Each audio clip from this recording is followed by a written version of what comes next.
Yeah, let me just grab whatever important from this chapter. Okay, second chapter, chapter 2, variational principle, again Lagrange's equation. So, little different approach to Lagrangian actually.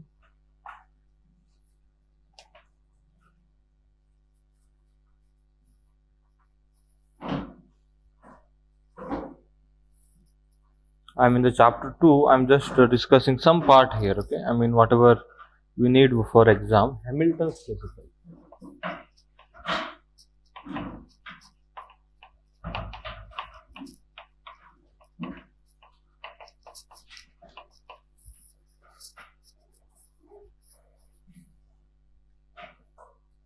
It's also one of the base, just like our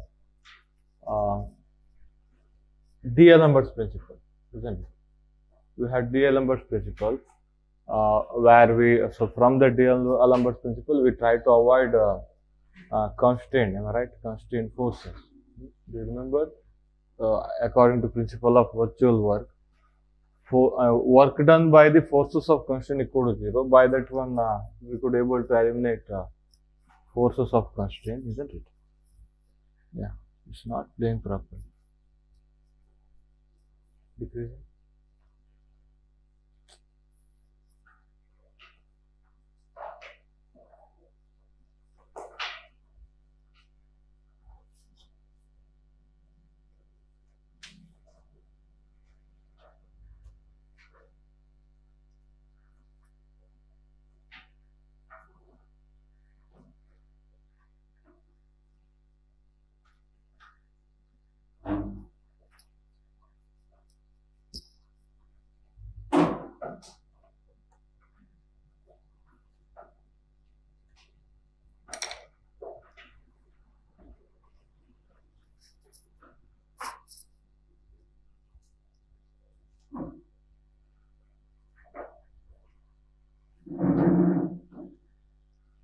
Yeah, I think now it's okay.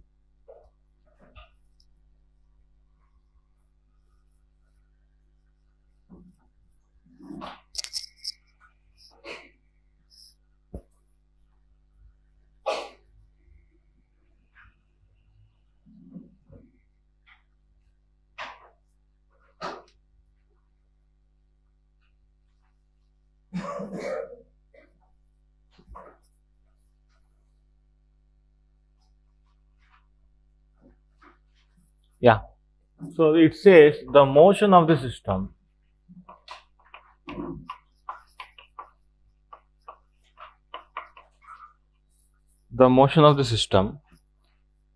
from time t1 to t2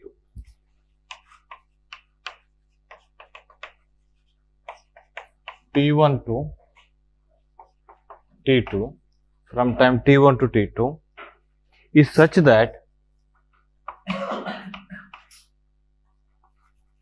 I mean little conceptual. Okay, I mean if you want to study that one very properly, I'm going to make it exam point of view, little conceptual, this variational technique, as well as I mean mathematically. So it's a mathematical concept purely. Again, that's also one of the base for many problems actually, to solve many problems. Okay, yeah. So what is that one? So the motion of the system from time t1 to t2 is such that the line integral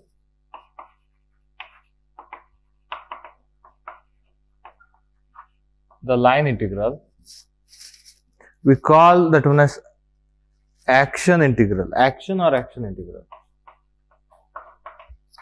So I from t1 to t2, so L into dt, where L is the Lagrangian. I mean, they will not say that's a Lagrangian, I think, so initially. So where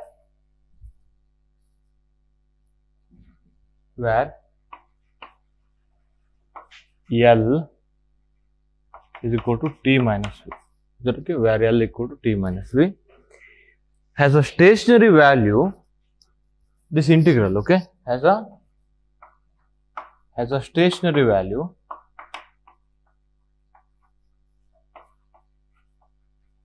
has a stationary value.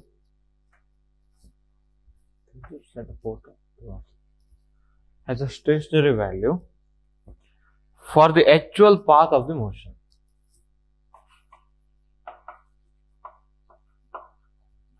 Actual path of the motion. Very strong principle, okay? And you can do many things with this one. I mean, you can derive path of the motion usually. So in most of the case, using this one. So that means we can say this has a stationary value, means delta I equal to 0, like that. Okay, we take the idea like that, delta I equal to 0. Again, when we proceed even, we can prove Lagrange differential equation, whatever we proved earlier, okay, from this one. Again, it's given here. So Lagrange's equation from Hamilton's principle. So derivation of Lagrange's equation from Hamilton's principle, that's also can be done actually. So, but let me just skip those part because we have already seen one part here, Lagrange's equation. So now look at here again. So just before that one, he has done lot of problem on some techniques of calculus of variation. I mean, we are going to take this kind of integral. We are going to take this kind of integral. We are going to make again. It is it's what you call it is stationary value for the actual path of the motion. And using that idea again, we can solve many problems actually. Okay, we can solve that one. So we call that one as problems of geodesics. So suppose shorter distance between 2 points in a plane. What is that one? It's a straight line actually. Am I right? So like that. So those things can be proved actually. Okay, those things can be proved. And minimum surface of revolution. And again, one more problem was Bragg-Stokes problem. All of these can be proved. Not only these, again, if you just proceed with that one, you can prove your Fermat's principle also, because that's also path of shortest time, like that, isn't it? So you can prove a lot of things here. Again, not any question as such, okay, on this variational technique and geodesics, okay. So that's why I'm just skipping that one. But that problem is little bit very nice to solve actually. So using that principle, so within no time we will get into the actual path of the motion, like that. I mean, so input is very less. Only thing is you have to define one thing in the system, and then you can just solve that one. Okay. So for a time sake, we should just skip that one. So what is that one? What did I call geodesics? Okay, they call that one as geodesics problems. Again, so derivation of Lagrange's equation. Now we shall solve one problem on this one. They asked one problem on this one. I mean, because it's very famous principle, so which used to solve many problems, isn't it? Yeah, you have sent. So just see the WhatsApp. Lagrangian is given by this one. Half dx by dt the whole square minus x square in the suitable rate. Value of the action, look at here, he said value of the action along the classical path from x equal to 0 to at time t equal to 0 to x equal to x naught at time t equal to t naught. Okay, he said action, not action integral. Okay, that's why the name, it is called as action or action integral. Okay, so this whole thing is called like that. Okay, so he is asking that one, we need to do that one. Okay, first look at here. If you are integrating Lagrangian with respect to time, you have to write Lagrangian in time. Is that okay? You have to convert that one in terms of time. To convert that one, you need to solve differential equation. Why? You should know what is x with respect to t. You should know what is second derivative. Sorry, first derivative whole square, isn't it? You should know that one. What is Lagrangian in terms of time? Is that okay? So now can you just guess what kind of problem it is?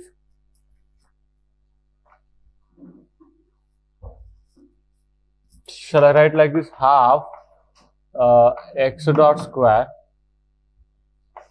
minus half x square.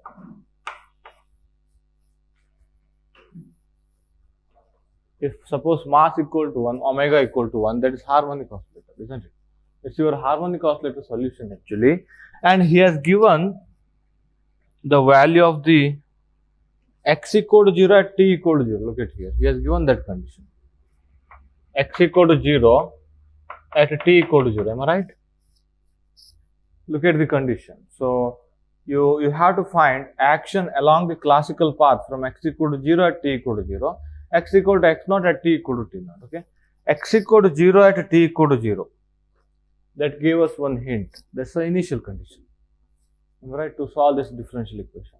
So can I solve it directly? Can I write the solution directly? You know that one. This harmonic oscillator and its solutions are a cos omega t or b sin omega t. Am I right? Since x equal to 0 at time t equal to 0, it should be sine. Is that okay?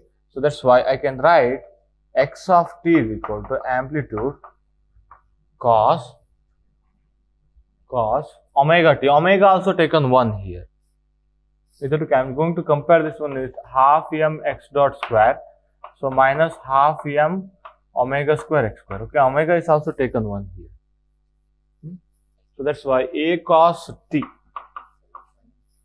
Sorry, a sin t, because at time t equal to 0, so x should be equal to 0. That's why I am just avoiding that one. Okay, or just form Lagrange's differential equation and then solve it. You know, you have Lagrangian, form Lagrange's equation of motion, and from that equation, that's a differential equation again, you can solve it. A sin t. Okay, a sin t, where a is the amplitude. Isn't it? A is the amplitude. Now, once you know this x of t, now you should find x dot square. Why? You need to write whole Lagrangian in terms of this one. Am I right? So that's why. So x dot is equal to a cos t, but a remained over there.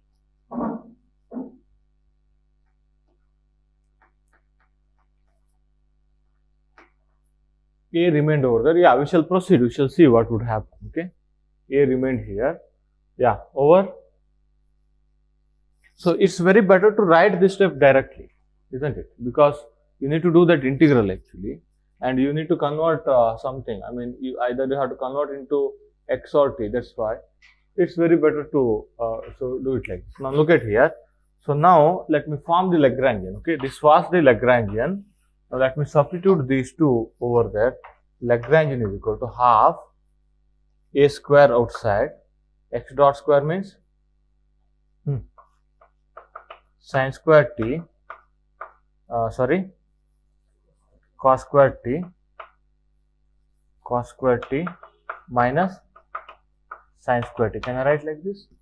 Cos square t minus sin square t.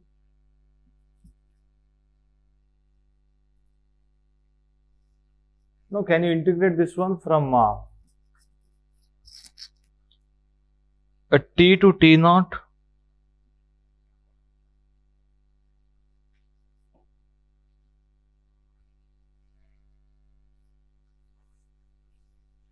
Yeah, I think I proceeded with some other step.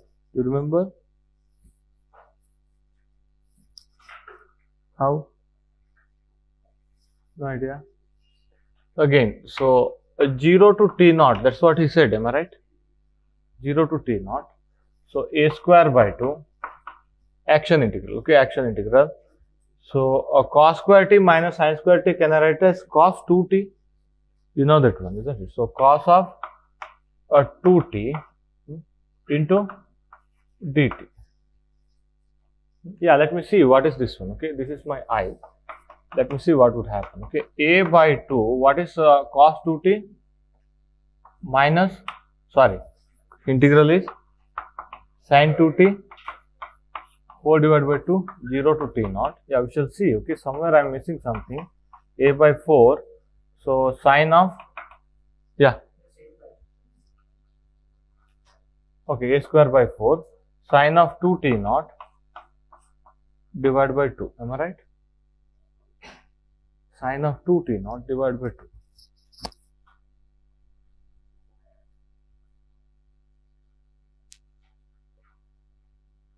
Yeah, I am missing something. Yeah?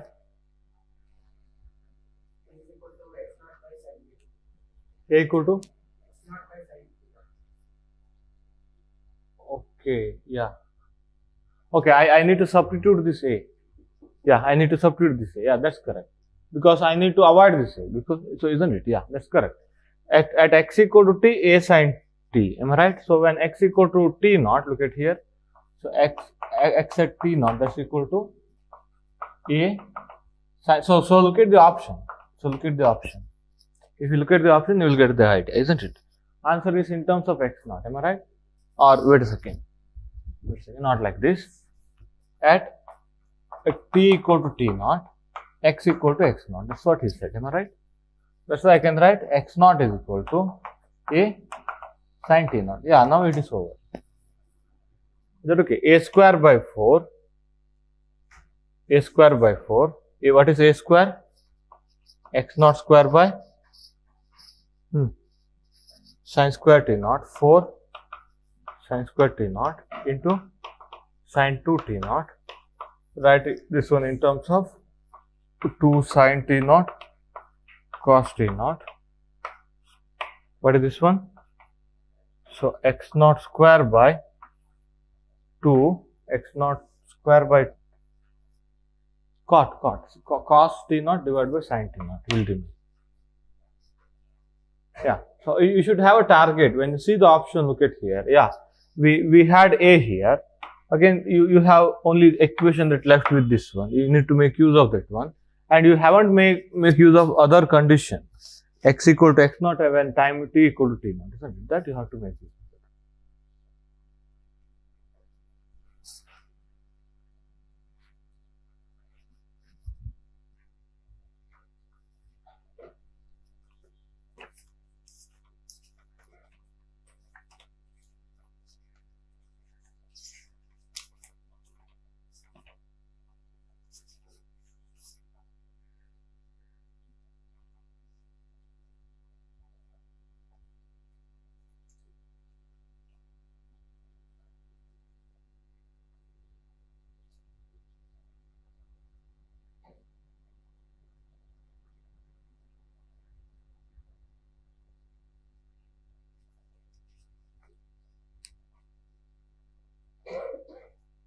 Yeah, do this problem again, okay?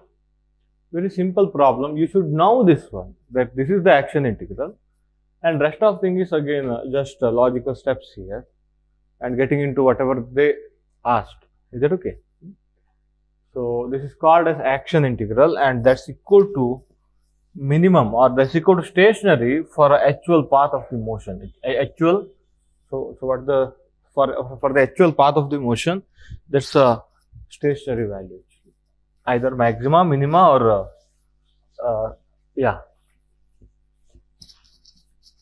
So it's a very strong principle. We can derive much thing using this one.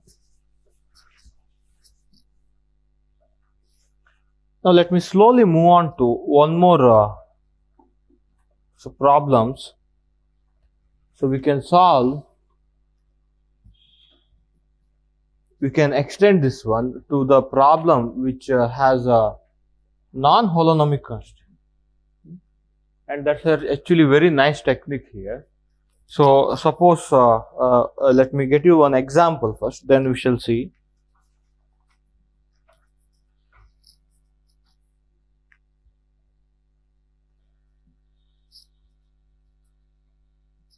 Suppose I have a problem like this. I have one sphere on which you are placing one mass m. Is that okay? And now you are just displacing this one. This is not moving. Okay, this big sphere is not moving. So now it is sliding here. It is sliding. So suppose there is no friction. Let me just assume like that. It's just sliding. After some angle, suppose if I start defining the angle with this one, okay, theta, with the vertical. After certain angle, it will leave that sphere. Am I right? After certain, so it is falling under gravity again. Okay, it is falling under gravity. After certain distance, when it traveled, it will leave that one. It will leave the sphere and it will fall off like this, isn't it? Can you feel that one? Usually in Newtonian mechanics, we have to work out lot of vector algebra. So we need to take that when that will leave the sphere, when normal reaction becomes zero. Okay, but that's too lengthy. So here we have one technique. Again, this is generalized technique. So to solve this kind of problem actually, okay. So now look at here. So this is non-holonomic constraint, am I right? This is non-holonomic constraint. Why? You can't say, so radius equal to constant, am I right? Suppose this is equal to r. You can't say radius equal to constant. You can say radius should be greater or equal to r. Am I right? Inequality. So that's a non-holonomic constraint. That's why. So it is not possible to solve this kind of problem in our ordinary method. Okay. So again, let me just define the. I'm not getting into much derivations here. So let me just define something, and we shall try to solve this kind of problem. Very nice problem.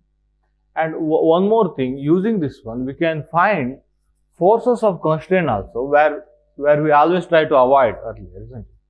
We try to avoid that one, forces of constraint. Now we can find forces of constraint also in this particular problem. So now look at here. You have system, usually conservative system, okay. In that one, you can define your Lagrange's equation like this, isn't it? d by dt of dou L by dou Qj dot, let me not write Qj, minus dou L by dou Qj is equal to 0, am I right?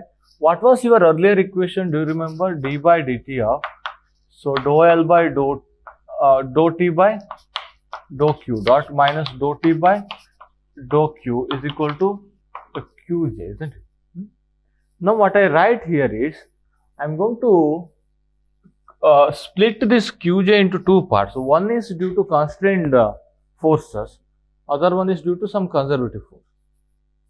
Is that okay? One is due to constrained forces. How to write? Constrained. So another one is due to conservative. Is that okay? That conservative force you can always write dou V by dou Q. So conservative part. So Q conservative, Qj conservative. You can write it as dou V by dou Qj. Let me not use this J, okay. Dou V by dou Qj, and you can take this part here and you can define Lagrange. So now actually we don't have to take this one, okay. Actually we don't have to take this one. This is a kind of technique, okay. You need some more input to derive this one actually. So that's why what I write here is, so I'm going to write, so this is, your conservative part is here, L equal to T minus V, and your constraint force, let me put it here, Q, I better to take J, okay, because that's needed, so take it as J. So constraint, okay, that's a constraint force,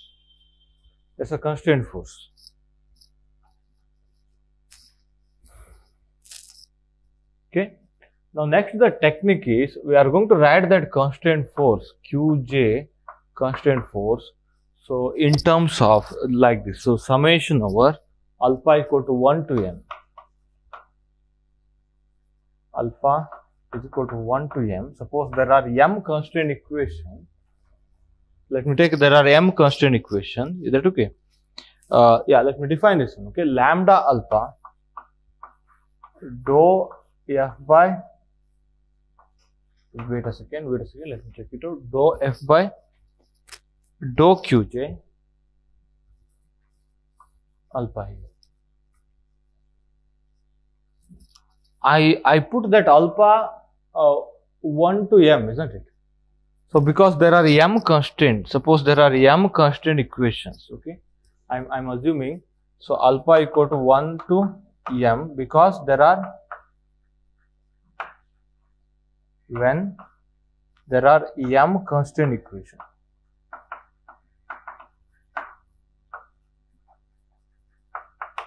But we are not going to work with that much difficult problem. We will usually take, we take one constraint equation problem, okay. So we are going to write this part like this. We can substitute that one over there. Again, you have to take one more idea. Everything is scalar here. Is that okay? Everything is scalar here. You can't find, so again, let me define it later. Whatever the quantity which comes here, what is that quantity? That quantity is, so constraint force, isn't it? You can find that one. So, but look at here, you can't find what is the direction. You can manipulate this negative sign actually. You can just absorb that one. So it doesn't matter. it doesn't matter, because anyhow this will give only magnitude. So everything is scalar here. This will give only magnitude. Direction you should find by again logic. Is that okay? By seeing the diagram and all. Okay. Now we shall try this one. Okay. We shall try to solve this one problem on this one. And again, let me try to generalize that problem. Okay. Yeah. Let me take this situation only. That okay? Let me take this situation only. Again, it's also non-holonomic constant, isn't it? So what we do here is,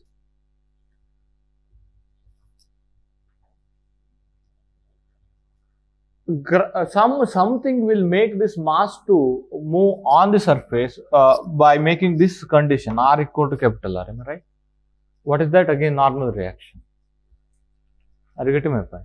And first we are trying to find that normal reaction. I mean that is the constant force which is making that mass to move on the surface actually. That is the constant. Am I right? I mean, so why suppose if I place one mass on the table, why it is not falling? Why it can move only on the surface? Because of the normal reaction actually. I told that one. That is the constant force, isn't it? So similarly here also, suppose let me take the situation where again it is touching that one, it is not leaving that one. Let me take the situation up to that one. Okay, where can I write R equal to capital R? And let me find what is the constraint equation which makes R equal to capital R. That constraint force is nothing but your normal reaction, which is making that mass to move on the surface actually. So then if you find that force and if you equate that one to 0, you will get the condition where it leaves that sphere, isn't it? So once that constant force is 0, this constant equation become inequality.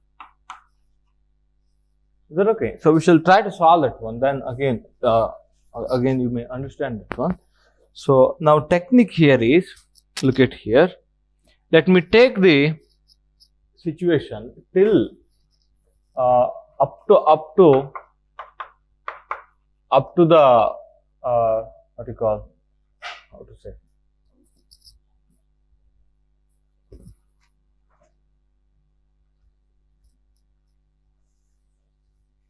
so let me take the motion, part of the motion. So part of the motion of this mass. So until it leaves the sphere.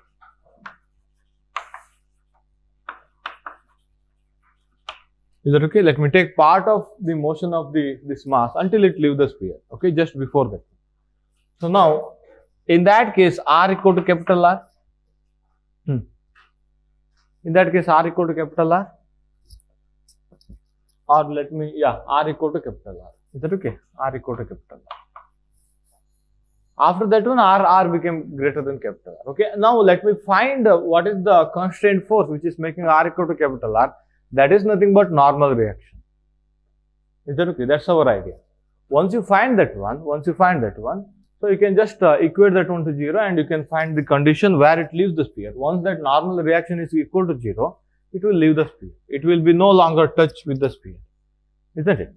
So again it will be in touch with the sphere only when there is a normal reaction. Okay. Yeah.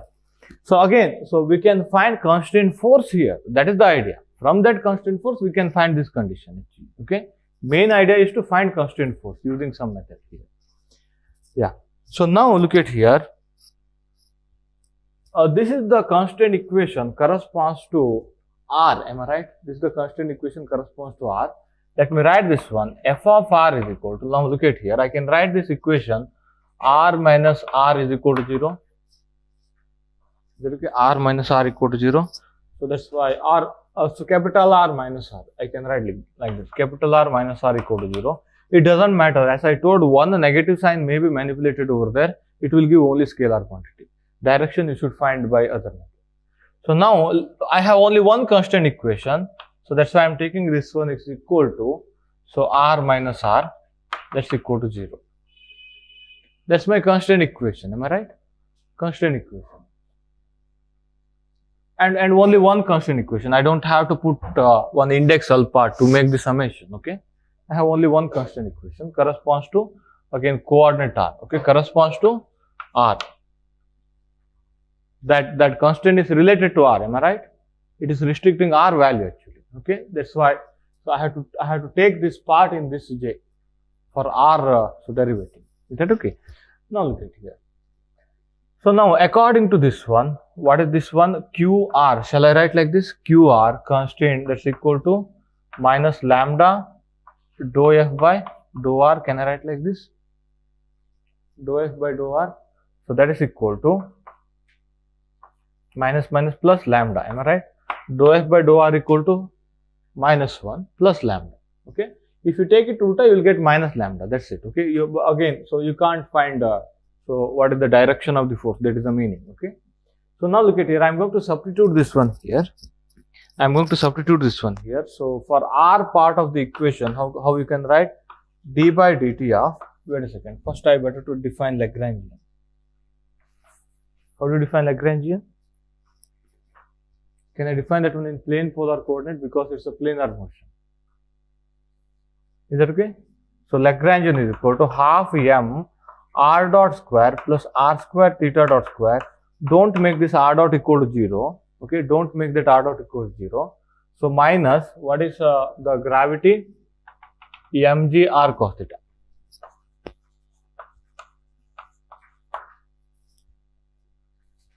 Take r variable for a time sake. Okay, take r variable.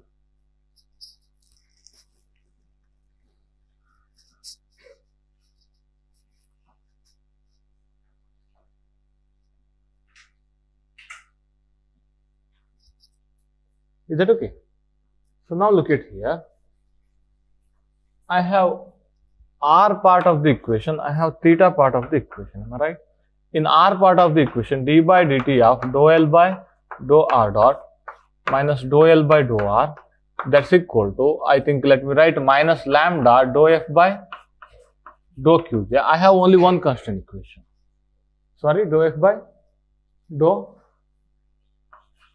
qr. Am I right? I have only one constant equation.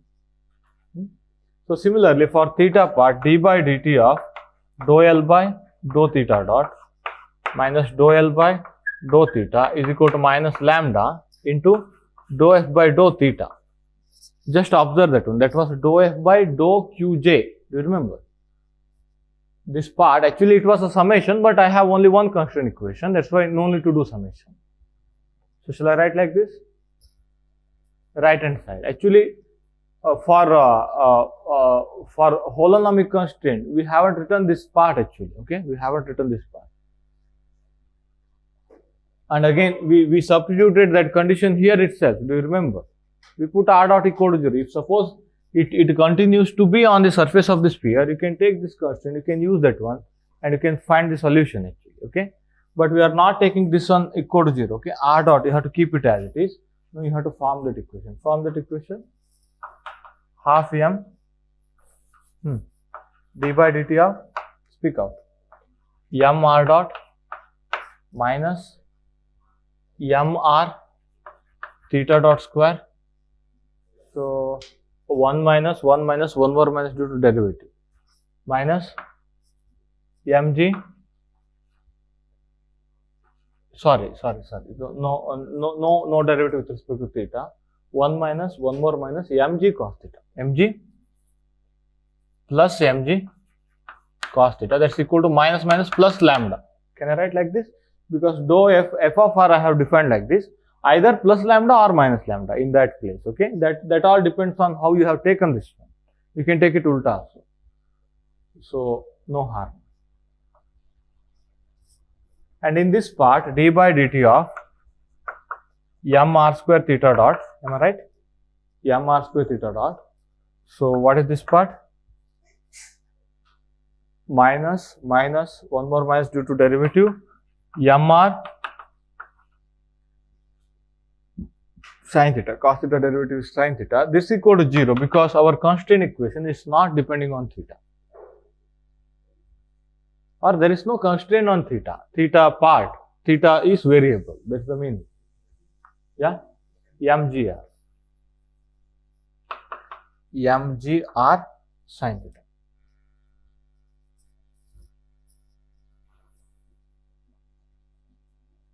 Yeah, minus 1 minus, 1 more minus, 1 more minus due to derivative, 1 more minus due to derivative. Which one? So potential energy, look at here, you have origin here, this is r cos theta, this is at this height, this is, I have taken h equal to r cos theta. T minus v, we have taken it as mg h, I have taken it as mg r cos theta. I'm taking this one as the so 0 level, and I'm just measuring r cos theta, h above that one. Is that okay? That is the potential energy. You can take ground also. Some constant is added. It doesn't matter. I told, isn't it? You can take ground also. No need to worry.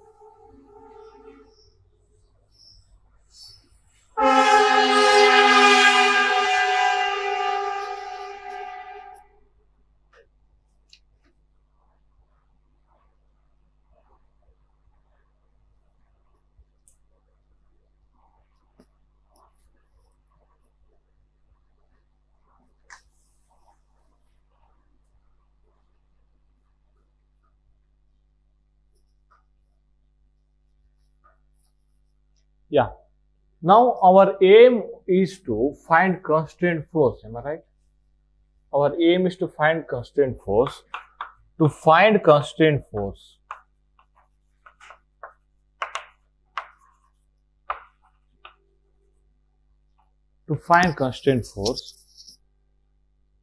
again we are interested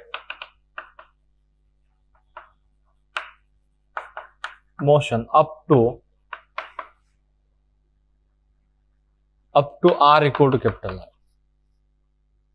Until r equal to capital, no, not until, up to this condition happens, how to say, until it leaves the sphere. So that's why I again take r equal to capital R. After this one, I'm going to substitute this condition. Is that okay? After this one, I'm going to substitute this condition. Otherwise, you will not have this r part of the integral, r part of the equation. Am I right? If you substitute that condition earlier, you will not have this equation at all. Are you getting my point? If you have removed, I mean, suppose if it is on this surface of the sphere, then r coordinate will be eliminated, isn't it, in our generalized coordinate. So we are keeping that one. So then what we put, again we put r dot equal to 0. R equal to capital R dot equal to 0 in that equation. If you put r equal to capital R, if you put r dot equal to 0, so what would happen to those two equations? Any idea? Yeah. So minus m, let me put r equal to capital R, theta dot square, plus mg cos theta, yeah, cos theta is equal to lambda. Other part of the equation, what is that one? So m r square theta double dot, can I write like this? When r equal to capital R, I can take that one outside.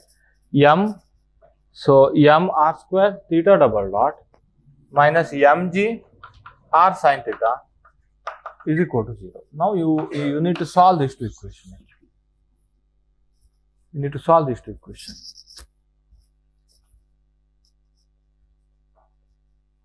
How do you solve?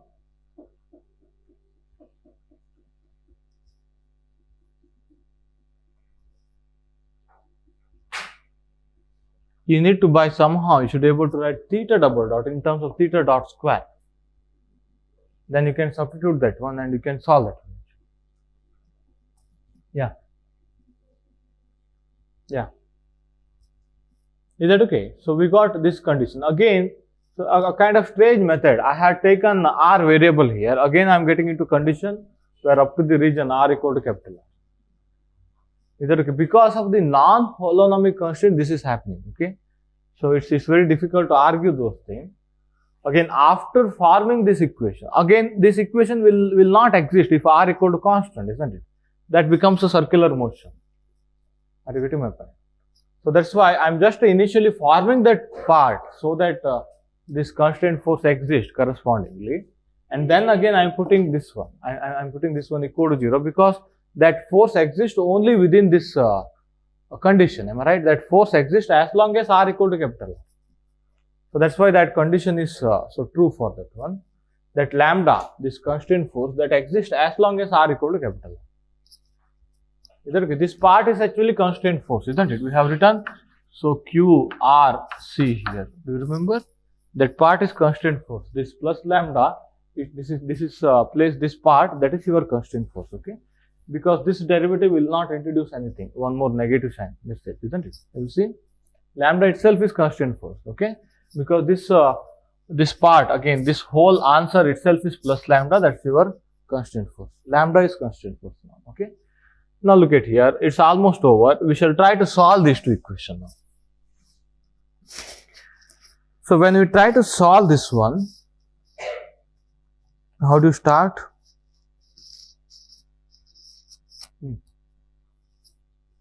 You need one initial condition actually. Okay, you need one initial condition. So we shall take that one. So theta double dot, can I write it as half d by dt of theta? No. Theta dot square? No.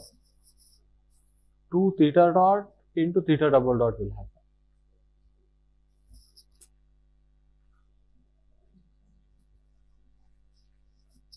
D by d theta of theta dot square? No. Okay, you write actually same integral will come. Wait a second. So theta double dot is equal to d theta dot by dt. Is that okay? D theta dot by dt. So now I'm going to convert that one into so d theta dot by d theta into d theta by dt. Am I right? Chain rule. Can I write like this? Again, that's equal to d theta by dt is theta dot into d theta dot by d theta. Theta dot into d theta dot by d theta. Yesterday, I think I have used this kind of technique. D by d theta of theta dot square. So that's your theta double dot actually. That's your theta double dot. Can I just substitute this one in this equation? Half m r square. So d theta dot square by d theta is equal to mgr sin theta. M got cancelled. One of the r got cancelled. The whole thing is d theta dot square by d theta is equal to g 2gr. Am I right? 2gr, no, 2g by r. Am I right? This r will go here. 2g by r sin theta. Now d theta dot square is equal to 2g by r sin theta d theta. Okay. Now you need to integrate this one. So once you integrate, you will get one integration constant. You can find that one. No need to worry. Okay. So that's why theta dot square becomes so minus 2g by r sin theta. Integral is cos theta. Am I right? Cos minus cos theta. Cos theta plus some constant. Okay. But look at here. What do you get? So what do you take initial condition? When theta is equal to 0, when it was in the top, you haven't given any initial velocity, remember, you are just displacing, okay? When theta is equal to 0, theta dot is equal to 0, its derivative is 0 and slowly it is increasing. Is that okay? Slowly it is increasing. Initially, so it has no velocity, that's the assumption. Is that okay? Initial angular velocity is 0, yeah, it is moving in a curve. And where initial angular velocity is 0, okay? Initial angular velocity is 0. That's when theta equal to 0. So when you substitute this condition, what would you get? 0 is equal to minus 2g by r cos 0 is 1 plus c. That means c equal to 2g by r. So I need this equation. Okay, I need this equation. Tell me this equation. So that theta dot square is equal to minus 2g by r cos theta plus 2g by r, or if I take 2g by r outside, not small r, capital R outside, I'll get 1 minus cos theta. 1 minus cos theta. Now what is that r part of the equation? What I got? Minus m r theta dot square plus mg cos theta is equal to lambda. Now substitute this theta dot square here, you got lambda, and equate that lambda equal to 0, you got the condition where that lambda equal to 0, that is the angle where it leaves the sphere.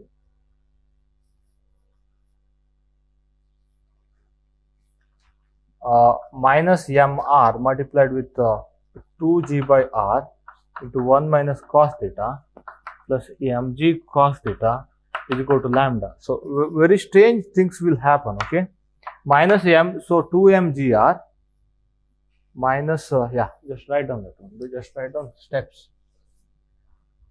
Minus mg 2mg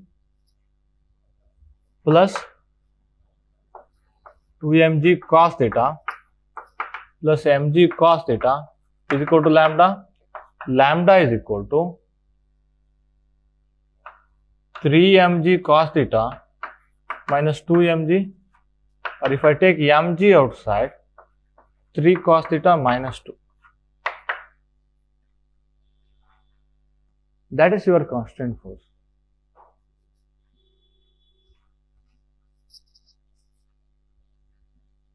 And that constant force varies. Can you see that one? Theta.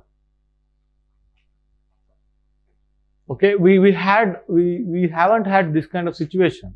Usually our constant force will not vary. When you take a mass on a table, so normal reaction is always constant actually, if you move that one on the table actually. But this is a kind of non-holonomic constant situation.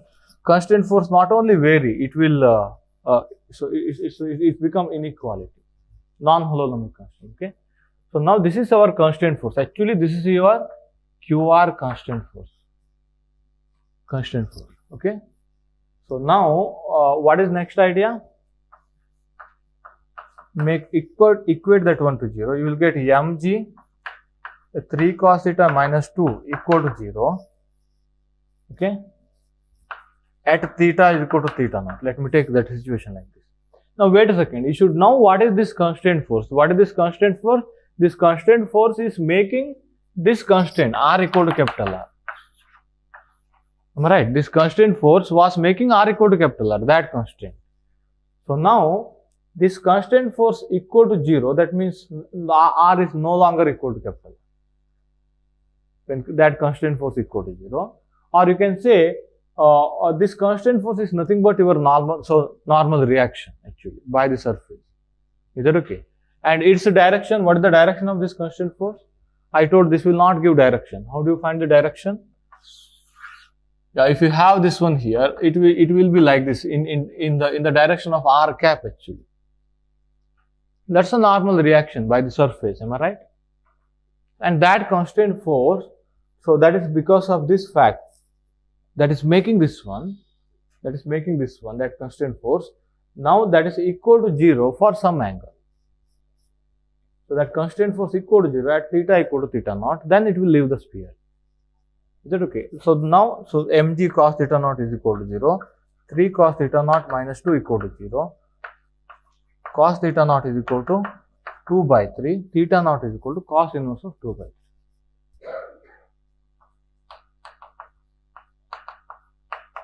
Look at here, it is independent of radius capital R, and it is independent of mass also. And that's very strange fact. isn't it? You may feel for different, that big sphere and different masses, it may leave the sphere at different angle, am I right? No, it will not happen like that. So this is our constraint force. And what is this constraint force? You have to get it by logic. That is our normal reaction. That is radially outward actually. Radially outward. Yeah. Yeah, because. Which one? This one. This one. Yeah, first you have to understand this one. I told this is a constraint force, corresponds to this one. Corresponds to R coordinate. Okay. So this constraint force is making this condition. R equal to capital R. It is keeping that one on the surface. Am I right? I have taken this condition while deriving this force. We have taken this one as a constraint equation. So because we write constraint force like this. Do you remember? Minus lambda alpha dou F by dou Qj. Constraint force corresponds to Qj. I have written like this. That's why I have taken this equation to find this one. Okay, this one. Now I got this one in terms of angle and other coordinate. Okay. So now look at here. This constraint force is variable and it will become 0 at some value. When this constraint force becomes 0, this is no longer valid. R equal to capital R is no longer valid. It will leave the sphere. You can argue like that. Or first try to grab what is this actual force, in the Newtonian sense. Now, when you try to find that one, that constraint force which is making this one to be on the sphere, that is your normal reaction actually. That's actually radially outward. Is that okay? So that's your normal reaction. Whatever I'm writing this one, that's normal reaction. Is that okay? And now you can feel that one, that normal reaction is decreasing actually. Is that okay? When it is at the top of the sphere, that normal reaction is high. When it slides off, that normal reaction is decreasing. Somewhere that normal reaction becomes 0, it will leave the sphere. So in the Newtonian way, it is very difficult to find this normal reaction. It's not that easy. But here we found this one by other means. What is that force? What is this force?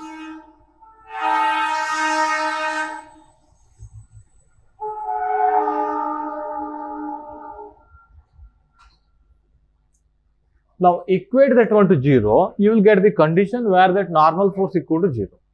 And you need only that one.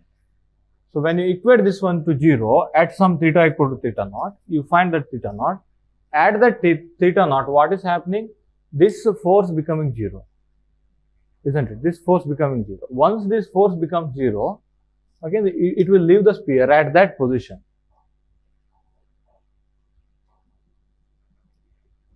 Is that okay? And this is the angle at which it will fall, and it is independent of radius of this big sphere, independent of mass also. Is that okay? Now again we can generalize this technique. We can generalize this technique. So in that, again, so you can't do this much in exam actually. In that generalization, let me take the situation like this, where this is a point mass is a special case. Let me generalize the situation. It doesn't matter what is the structure here, isn't it? It doesn't matter what is the structure here. It doesn't matter what is the structure here. This is one spherical surface. Okay, let me take it like this. And some again a spherical thing is falling. Let me just define that one little later. Okay, little later. So now let me generalize this. The center of the sphere. Vertical line.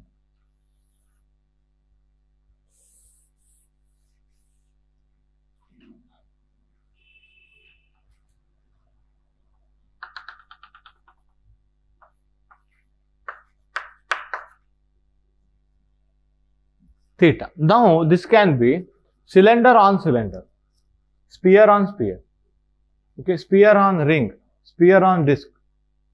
That's why I haven't defined what is this one.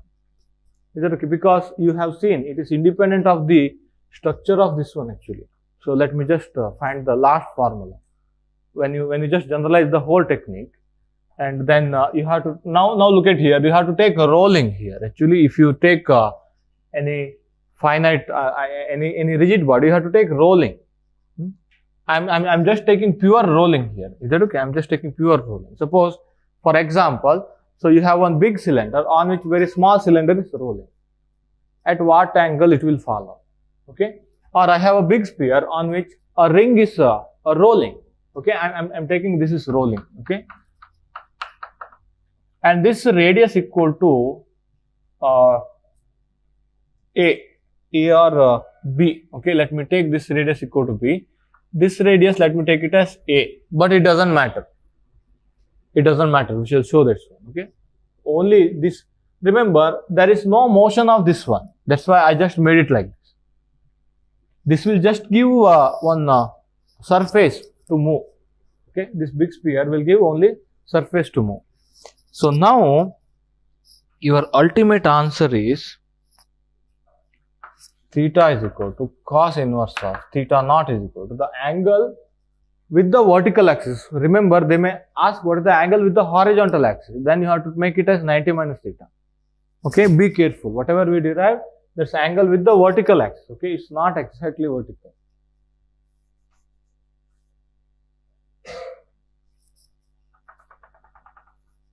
That okay?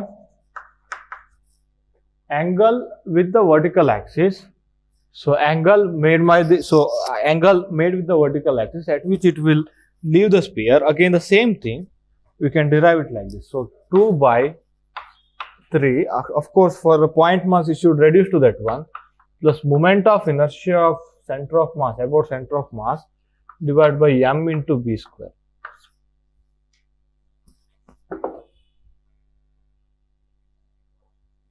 Wait a second.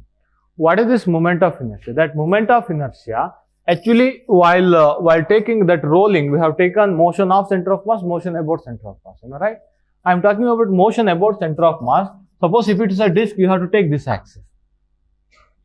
If it is a ring, you have to take this axis because it will rotate like this. Am I right? That is how to say. If it is a sphere, again, you can take any diameter. So that kind of what we call moment of inertia. Just remember that one because you should know how it is rolling, how it is rotating when you sit on this center of mass. So what is the rotation? Is that okay? So that is the moment of inertia corresponds to the axis, this axis. Okay, whatever the structure it is. Suppose it is a big cylinder, then it is again about this axis, about axis of the cylinder. Okay, that is the moment of inertia of this one. Again, look at here. This moment of inertia contains B actually, B square. It will get cancelled away. Okay, it will contain B square, isn't it? Usually, any structure you take, it will contain B square. Now, let us take example. Let me take example. Yeah.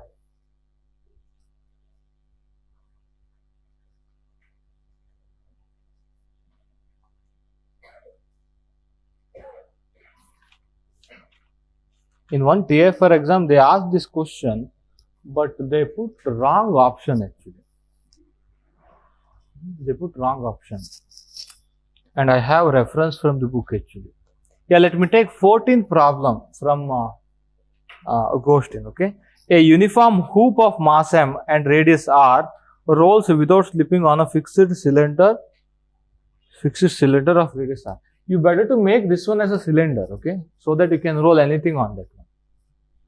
Are you getting my point? You better to make this structure as a cylinder because you can't roll cylinder on a sphere, am I right? Are you getting my point? As I told, this will give only a surface. This will give only surface. That's why you better to think this is a big cylinder on which you can roll sphere, you can roll disc, you can roll ring, and you can roll cylinder also. Is that okay? Yeah. So now you have one cylinder of radius capital R, again Ghostin problem, on which another, he said hoop. Hoop means ring of radius R and mass m. Okay. So a ring of radius R and mass m. And mass m. Okay. Ring here. Okay.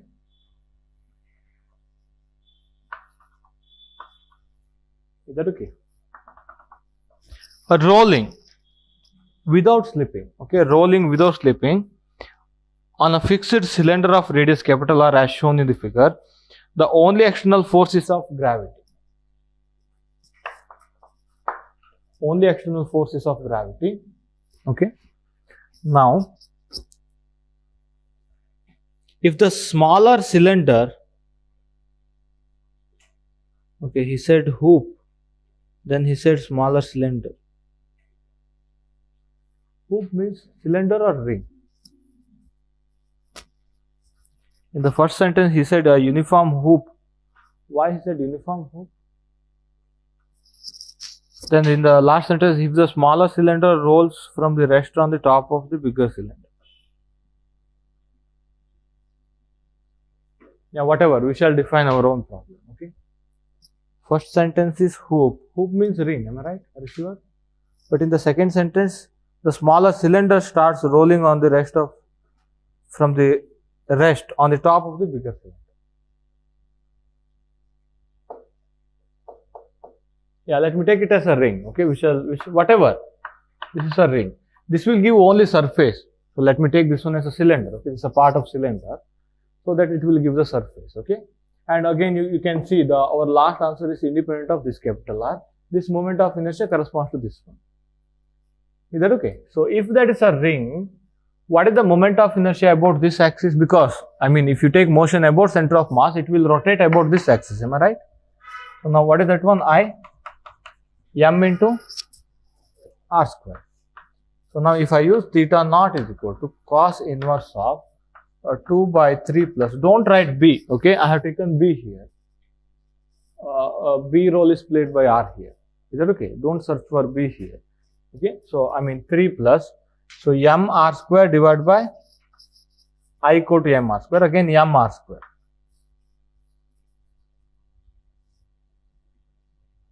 Is that okay? So just remember, B is the radius of this structure, above structure. Remember like that. B is the radius of this above structure. That's why I haven't defined what are these. What are these? Okay, they take this one as a cylinder. So take this one as a cylinder. I haven't defined what is this one. We can generalize that one, the whole story, by using that moment of inertia. Okay, what is this one? Cos inverse of? Cos inverse of 1 by 2 is pi by 3 means 60 degree. 60 degree.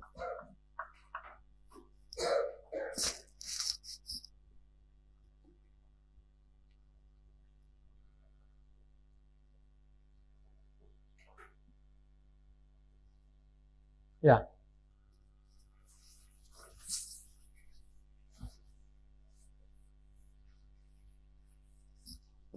Yeah, is it possible to grab the TFR question? I think old TFR question. You'll find the diagram.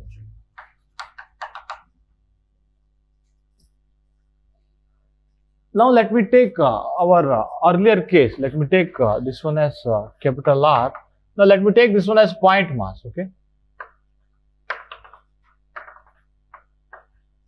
Let me take that one as point mass. What is the moment of inertia of point mass? 0, isn't it? It's 0. You can put this part 0. You'll get cos inverse of 2 by 3. That part will not be there. Okay. So theta naught is equal to, you can take I is equal to 2 by 3. Wait a second. Sorry. I equal to, wait a second. If you take point mass, whether you take that one as rolling or sliding, just moving, isn't it? If it is rolling, again it's not a point mass, isn't it? That's why we say, whenever we define point mass, we say it is sliding. We say it is sliding. Is that okay? So that's why, again, you can take moment of inertia equal to 0. Theta naught is equal to cos inverse of 2 by 3. You can take this one. Theta naught is equal to cos inverse of 2 by 3. So in one TFR exam, they have taken solid sphere here. Okay. They have taken solid sphere here. Take this one as a cylinder or below one. It doesn't matter. So when you take solid sphere, what is the moment of inertia?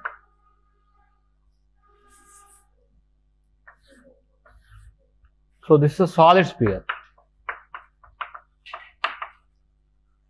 of radius b. Let me take it like this, of radius b.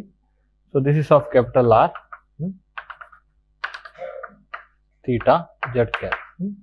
So what is I? 2 by 5 m into b square. Radius is, I have taken it as b, m into b square, and your theta naught is equal to cos inverse of 2 by 3 plus 2 by 5.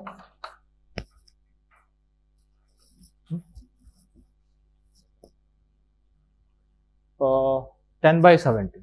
10 by 17. Actually, that was the correct answer, but they had given some other. You got that one? Can I just take screenshot and post it over here into WhatsApp?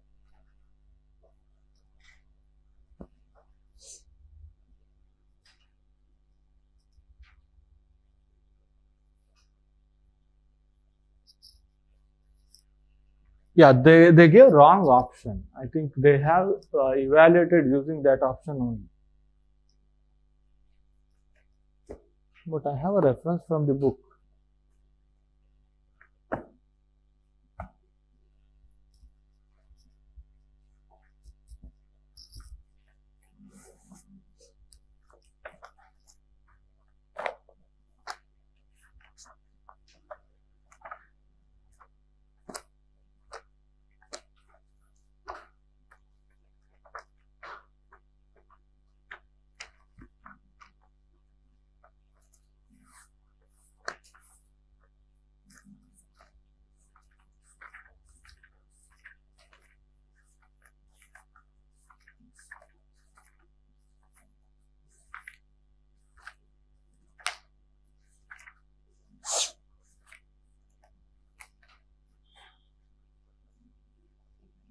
Okay, what is the option that he has given? So he has given solid sphere. Mentioned correctly solid sphere. Yeah. Then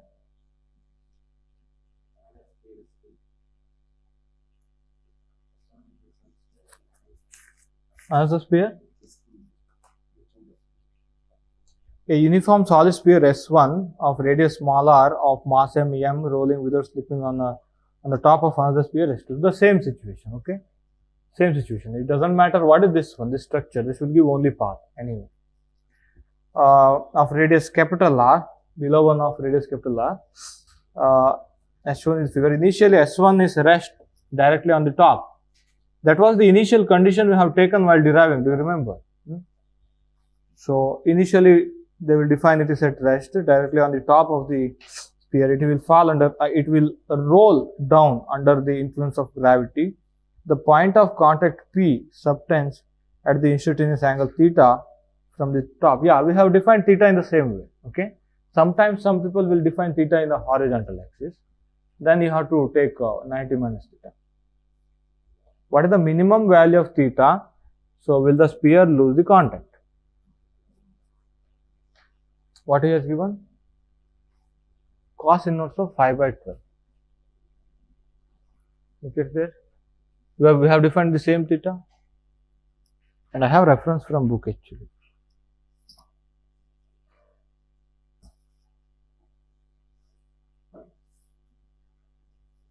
Yeah, if suppose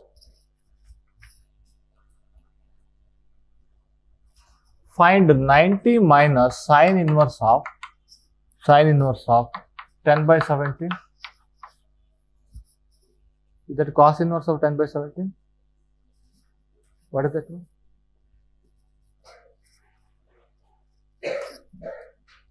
Let me take phi equal to this one, because in that book he will define with the horizontal axis.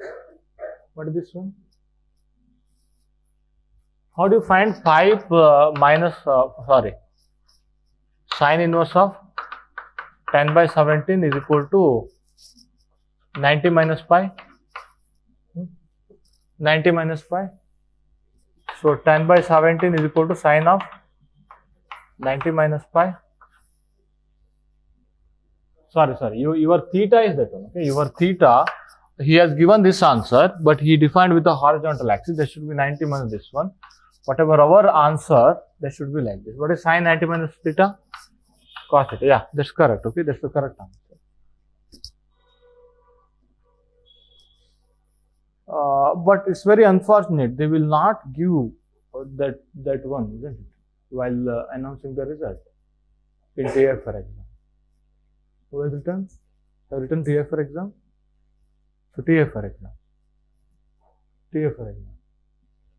No. So I mean, they will not announce that one actually. They will give that one very late.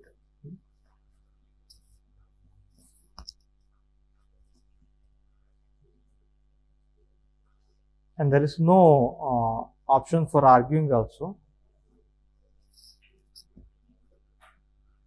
But there is no option like 10 by 17, isn't it?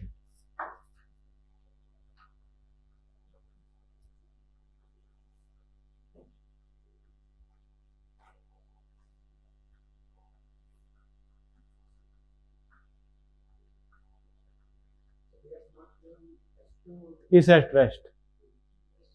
Then if you take S2 also rolling, you may get different answer. Then that becomes your Renomic constant, isn't it? Time dependent constant. Yeah, let it be.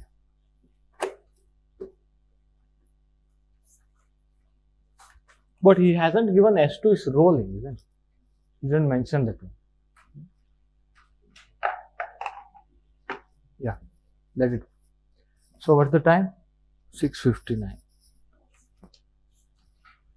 6:59.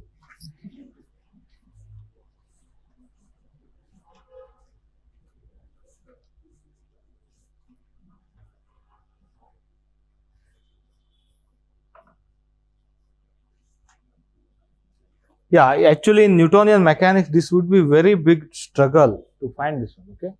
Now, as an exercise, there is one problem in the page number 50, okay. We have solved the problem of a disc rolling down the inclined plane, am I right? And find what is the constant force which is making that rolling. That was rolling constant, do you remember? Rolling constant, pure rolling constant. So, try to find what is the constant force which makes that rolling. Is that okay? So, find that one using again this technique that's again given in Ghostin, okay. Try to find that constant force which makes rolling. That's again, it's very nice technique. We can't have that information actually directly. What makes it to roll? The question is, what makes it to roll? What kind of force it makes it to roll, isn't it? That's again because of friction only. If there is no friction, it will not roll, isn't it? On an inclined plane, it will slip. Am I right? It's again because of friction only, and you can find what is the magnitude of that force which makes it to roll again by this technique, okay? Just to find that one. So, yeah, now I can go to some conservation law. So, take a break quickly. So, just remember last formula, okay? Because that's not doable in exam, that's why I am making it as brief. Just remember last formula. What is that? Cos inverse of 2 by 3 plus I by m into b square, where b is the radius of that structure, whether it is ring, disc, whatever you take, okay? Yeah.